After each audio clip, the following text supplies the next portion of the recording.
When you're driving long distances on unsealed surfaces, such as the ones out here in the West MacDonnell Ranges, you need a tough tyre to go the distance. This type of terrain can be pretty hard on your tyres, so let's have a look at what's important when it comes to durability and wear life.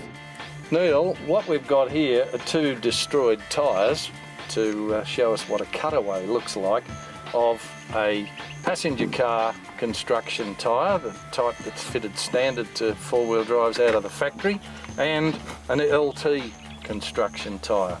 There are some obvious differences.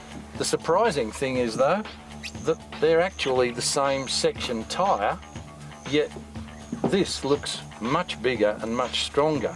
Well, basically, Al, this one is, as you said, a light truck construction tyre, and this is a passenger spec tyre, as you said. But the differences are everywhere from the top to the bottom. They're vastly different tyres. First of all, and probably the most obvious, is the tread depth. We have more under tread gauge, which helps to buffer out those cuts and punctures that we often see. So that's protecting the steel cords. Yep, and obviously there also is the size of the steel belts themselves. Yeah, so you can obviously see much heavier, aren't they? quite bulky compared to the much smaller passenger version. And then obviously, of course, the sidewalls are thicker. Yes.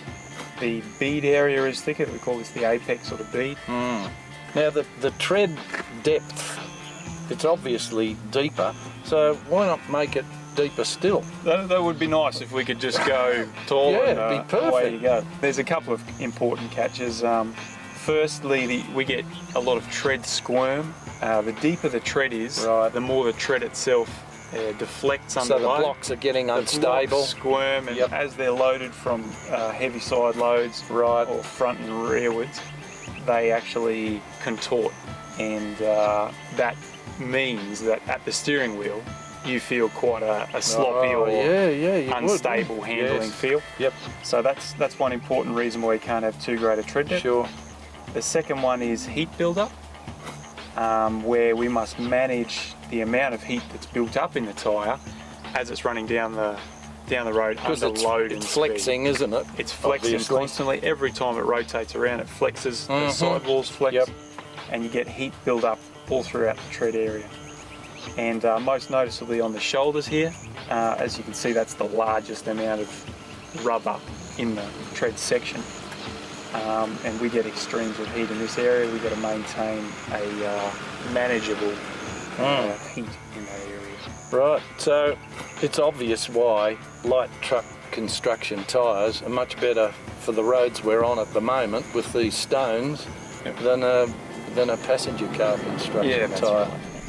Right. You get all the advantages of more tread depth and greater puncture resistance, which means more wear life and longer running on the road. Well, we've found from experience, without knowing all the precise technical differences, that LT tyres work much better in the bush. Now we know why. Yep. Bridgestone Dueler D697s include the following innovations to provide excellent puncture resistance.